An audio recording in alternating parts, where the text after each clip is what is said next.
Hello everybody and welcome to our third virtual family fun Instagram live coming to you from Phoenix, Brighton, and we're back here in the Red Room, which is lovely on this gorgeous sunny day, and it's really nice to be here. So this is our third Instagram live. You can find the other two that we've done on the website, and this will be going up in a couple of days, so you can make along with us if you want, or you can just watch and get some ideas, but you can go back and find us on the family page at the Phoenix website and then make along. So we are going to work together today, and just to make sure everybody's really happy with what we're doing, I can see lots of people coming in. That's really lovely. Morning, that's great. So you can put comments in the chat and you can share your ideas and your thoughts about it, but we just need to remember that we're going to be respectful and kind to everybody and not put anything up that might upset anybody. And if you're making alongside, just to make sure that before you use any of the equipment or any materials, that you double check that you can use them. And there's going to be a little bit today where we're going to do some cutting with a sharp knife. So it would be really good to get an adult's help with that, because it could be a bit uncomfortable if you get it wrong. So it's great. We're here. The cafe's open. Everything's starting to wake up. We've got a new exhibition in the window gallery, which you can see from the street. Our courses are now starting to open up outdoors, and we're so looking forward to opening the building on the 17th of May. So hopefully we'll get to see all of you. Hey everybody, it's lovely to see more people joining us. So the new exhibition that's in the window gallery is by one of our Phoenix artists, Julian Villarrubia, and he's been inspired by what he can see out of his studio window. So it's an amazing collection of paintings in acrylic that you can come and have a look at. And it's really a lot about the view, and he's quite high up in the building, and he can see across to St. Peter's Church, and it's just how the light changes, and he really investigates all these different kind of subtleties and textures and colours and the differences on different days of what you can actually see. So it's really about observation and looking and really having a good think about that. And when I was kind of thinking about his work and what we could do today, I was thinking about, well, really it's about ways of seeing and having a really good look. So I wanted to think about the way that we actually see and the way that our eyes work.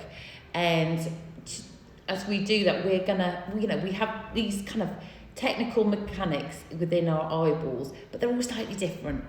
And to kind of illustrate it, you can make a camera obscura. So this is my camera obscura. It's a really, really simple version, but it kind of shows you how the eye works. And I've got a little diagram here, which I have got the words the right way around today. So they might look a little bit strange, but that's because I had to write them back to front.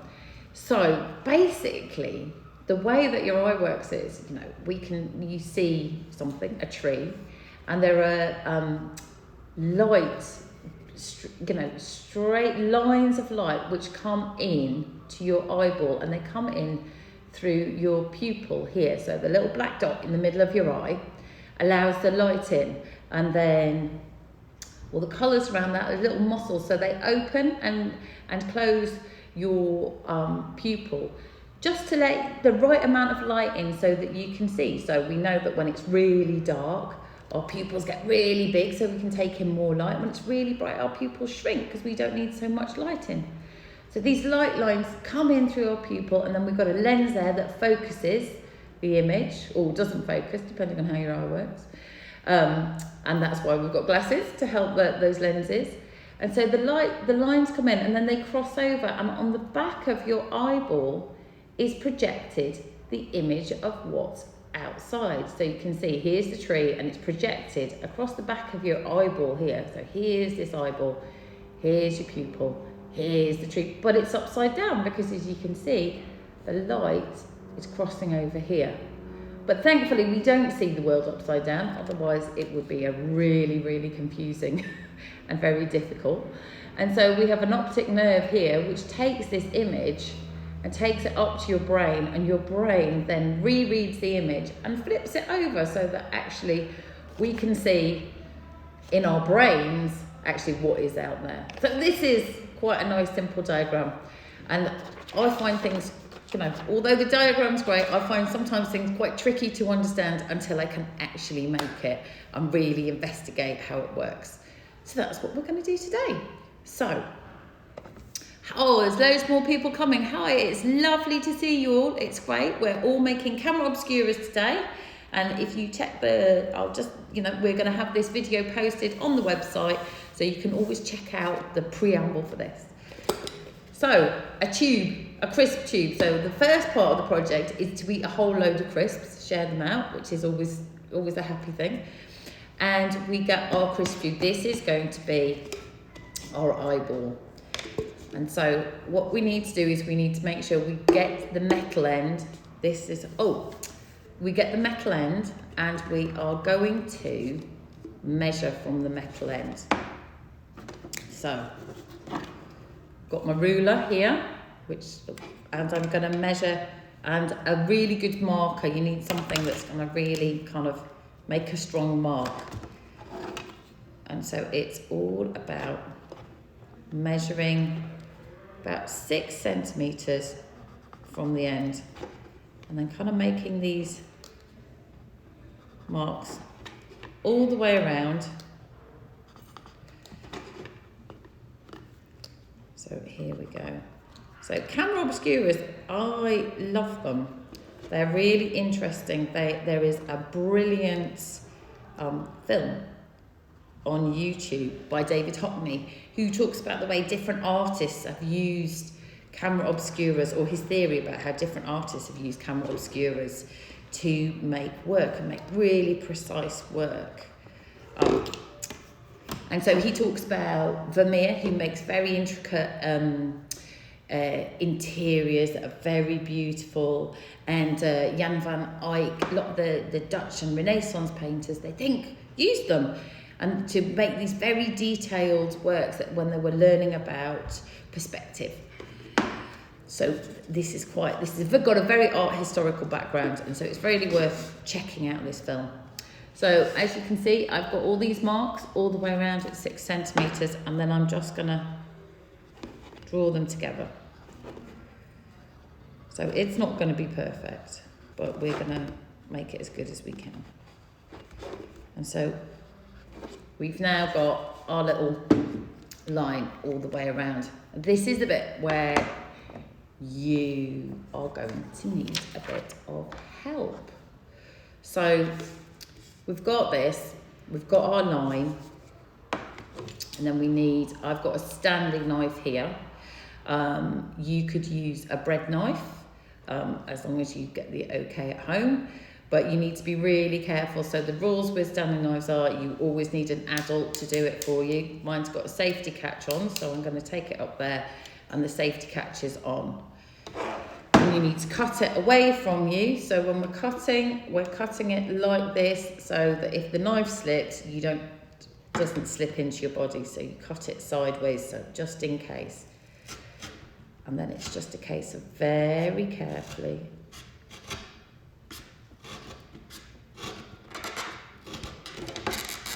slowly. So a good sharp kitchen knife will do this if you don't have a craft knife. And it's really important you just do this carefully and turn your tube while you're doing it, rather than trying to get your knife to go down too far. So you're just trying to follow that line as carefully as you can. I'm just going right round, so I'm just doing this really slowly because I don't want an accident. There we go, and then put the blade away immediately. Just don't want that lying around. So there we go. We've got our 2 bits here. So this is going to be the front of our eye. So this is, you want the metal end, because what you want is something that's not going to let any light in.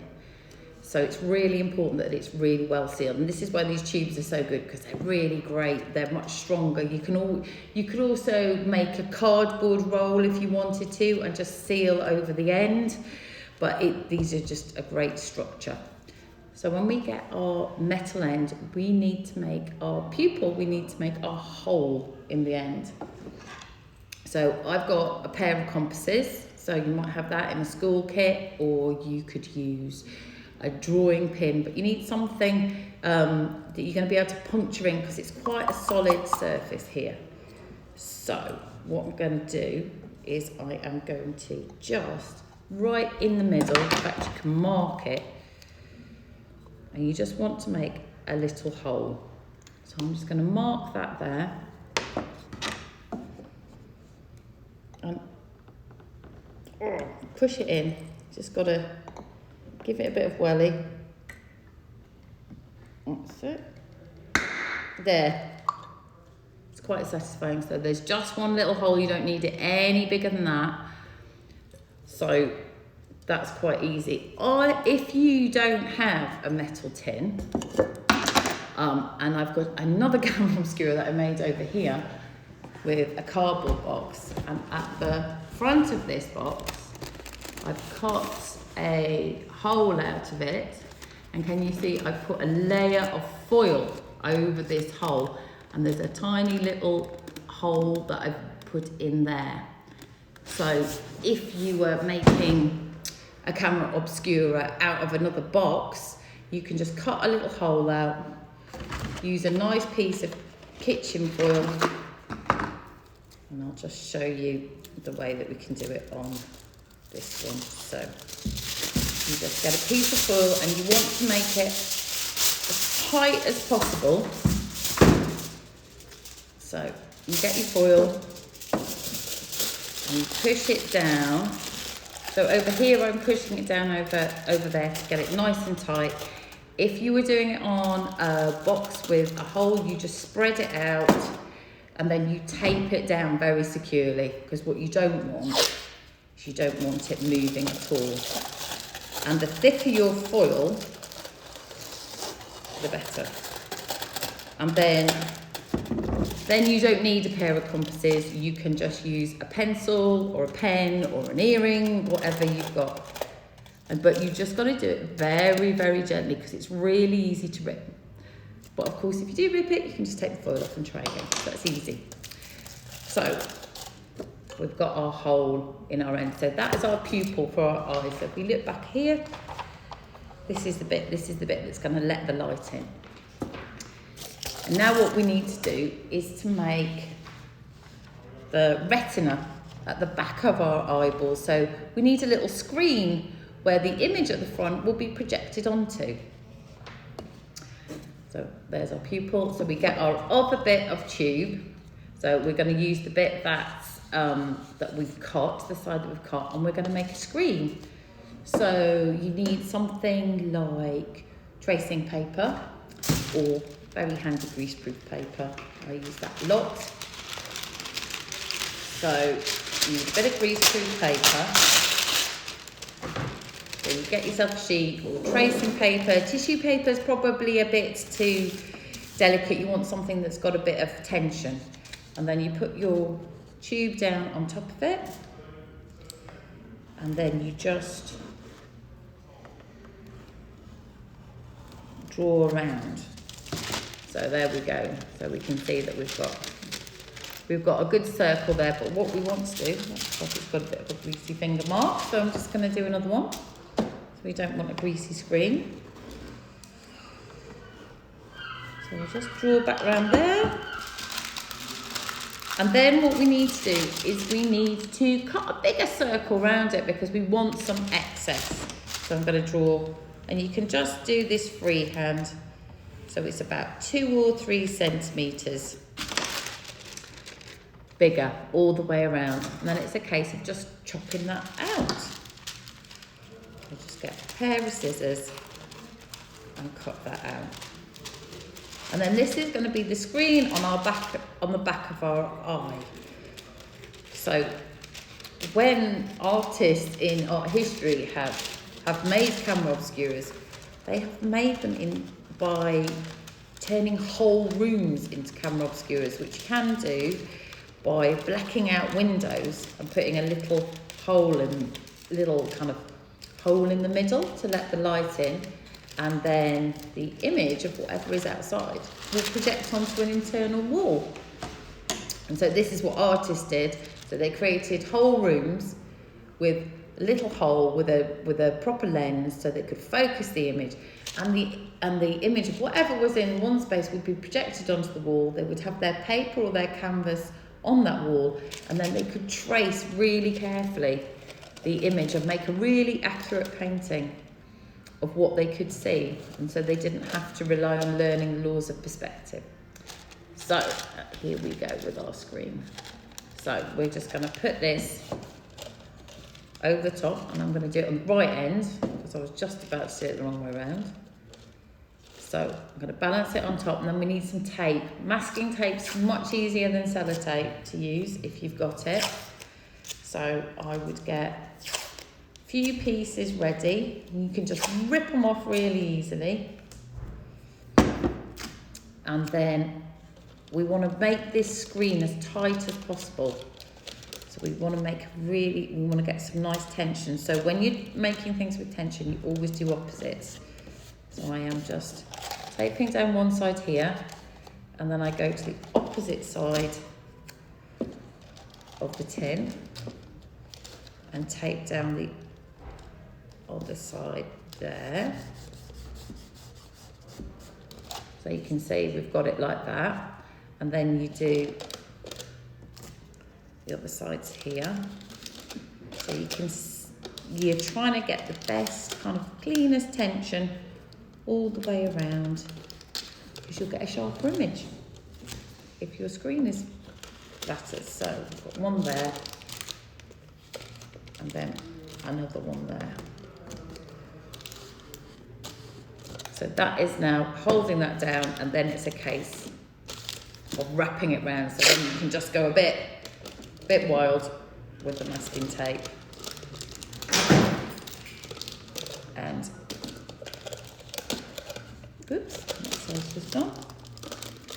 And we can just put it all the way around. Brilliant. That's great. And we've got, if you do have a go at making this, we'd love to see what you're making. And I think on the chat we've got our social media handles, so please send us your pictures, because it'd be really nice to see what you're making and how you've been inspired to kind of look at the world. So I've got that down now. It's going to be a bit wobbly, but we're not going to worry about it too much. And I'm just going to secure it. I don't like things when they get too wobbly, so I'm just going to give it really good lot of tape. So there we go, we've got our screen. So we're going to attach the whole thing together now. So once we've got that done, we're going to get our top with our pupil in it, and then we've got our retina at the back, and then it's a case of fixing the two together. So just balance it back on top, and then we're going to use our handy tape again. If you've got wider masking tape, that always helps as well. And we want these to be nice and secure, so it's really helpful to kind of tape down. Oh, hello, this is great. We've got some more people coming. That's really lovely to see you. We're in the middle of making a camera obscura. We're thinking about ways that we see and how our eyes work. So I'm just fixing this all the way around. So we've got, so once you've got your lengthways taping done, that just holds it can go round again.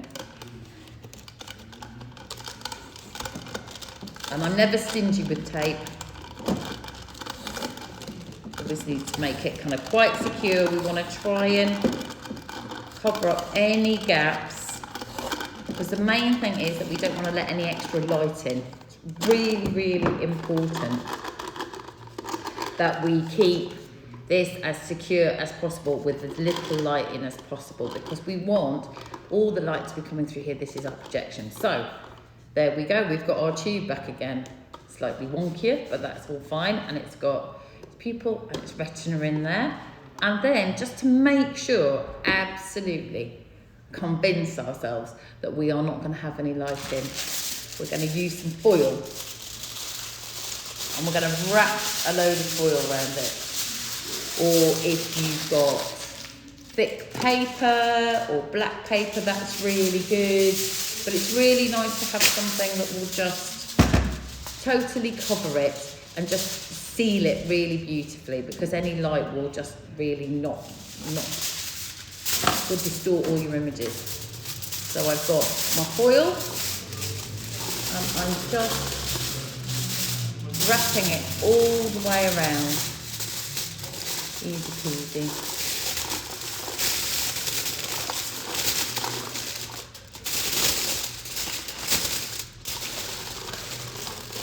So it's just all the way around, and you can just press it down over those edges like that. And then quite a lot at the bottom, so I'm just going to trim that off. So quite big foil. Or if you have really thick black tape, like gaffer tape, that's always really good to cover things in.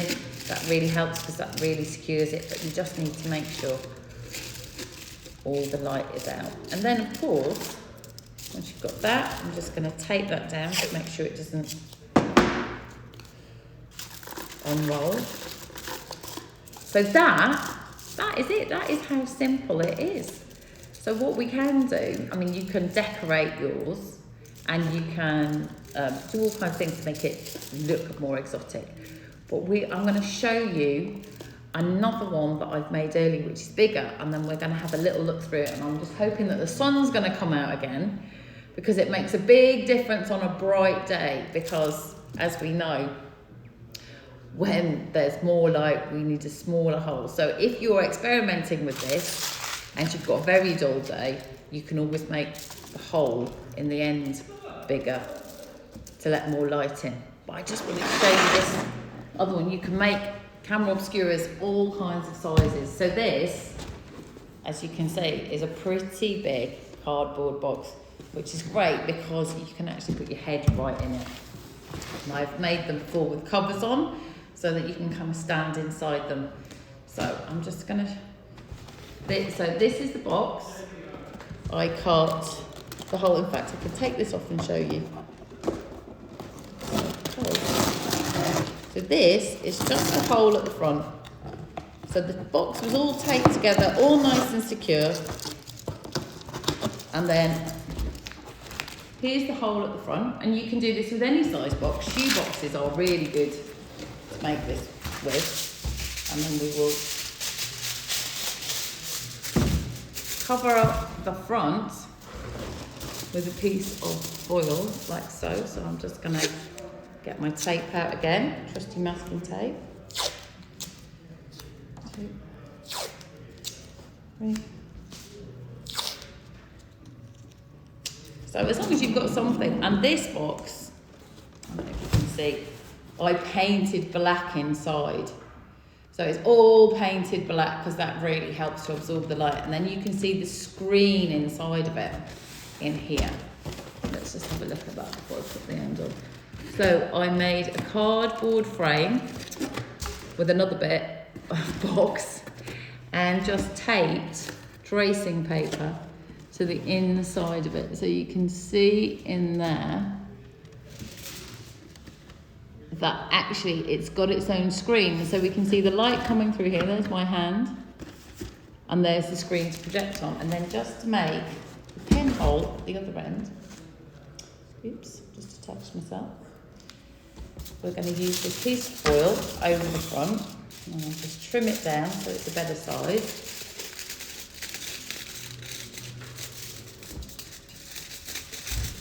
There we go. That's better.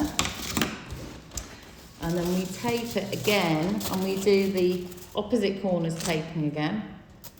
I'm going to start off with this corner, and then just holding it and just trying to keep it as taut as possible. Opposite corner. And you kind of want to make your hole as central to your box as possible. And just allow that pupil to be right in the middle. We're going to put our little hole aside. So if we do that, kind of getting that foil as tightly down as possible, and then seal it down again. So we're just making sure, and really press all that tape down, because you don't want any extra light getting in at all if you can help it. So we are going to tape all that around, all the way around again. And then that is as easy as it can be. And then it's just a case of popping a hole in again. Oopsie daisy. Oops, that's not quite long enough. So if you don't get a long enough piece of tape, just add a bit more, especially on the corners. Then it's a case of just popping a hole right in the middle, very gently. You can see with this one, you can make it's much easier to adjust the size, so you can make it a bit bigger if you need. And then we're going to go and have a look through. So, oh, and the sun's gone in again. So we'll just see. We'll see what we can see. I am going to take the camera down now, and we're going to have a little look through and see what we can see. So here we go, folks. This is our camera obscura. Is it paused? We're good? Okay, so I am going to now flip it around, and here we go. So so can we see this? Let me. So here is the inside. You're now inside the camera obscura, and we are in the red room. And if you can see, there are the windows. There's the roofs, and we kind of come around the room, and then we have got our helpful model who is going to come and show us the really hilarious bits, because what you don't see normally is that actually it's upside down. So there, and there we can see what happens, and it's actually in real time. So it's not a still image. Should we go out the front? So we're now going to take you out to see the view through the window of Julian's work. So let's see if this is going to work. There we go. So now we can see outside the building, and we've got all the cars moving, and they're all upside down. So this is what would happen inside your eye if we didn't have our optic nerve turning all these images upside down. So there we can see the cars moving. And it always amazes me that it's in colour. I don't know why. And then we can see the church over there. So, here. Oops. And I'll just give you a quick view of the exhibition, which you can come and see through the window. And here, in fact, we even have Julian, whose paintings they are. Hello, Julian. You're on Instagram Live. See you soon. See you soon. So, everybody, I hope you really enjoyed that. It's been lots of fun to make with you, and enjoy your camera obscuras. Make them. Yeah, it does. So yes, it is all about our brain flipping them over. So I've got a little question here. I'm just gonna pop the camera back up again and just show you the diagram one last time. So there we go. So So, oops. Oh no, I've got it upside down now. So here we go. So here's what's going on outside. Here are the light waves. The light travels in a straight line. They come in through our pupil of our eye, and here on the back of our eye, on our retina, the image is projected just like we saw on the camera obscura. It's upside down, and then thanks to our optic nerve, which takes all this information up into our brain, and our brain reprocesses it and flips it back the right way up. Otherwise we'd have a lot of trouble getting around the place. So as you can see, you can make a model of your eye with a really simple tube and a little bit of stuff that you can find in the kitchen, but it really helps you to understand, or it helps me massively to understand how our eyes actually work and how we see the world around us. So it's really lovely to have been here. This will be put on our website in the next couple of days, and we're really looking forward to seeing you at Phoenix. We're not quite sure how we're going to work Family Fun over the coming months, but just keep an eye on the website and we'll let you all know. And apart from that, have a really lovely day, and I hope to see you all soon. Bye.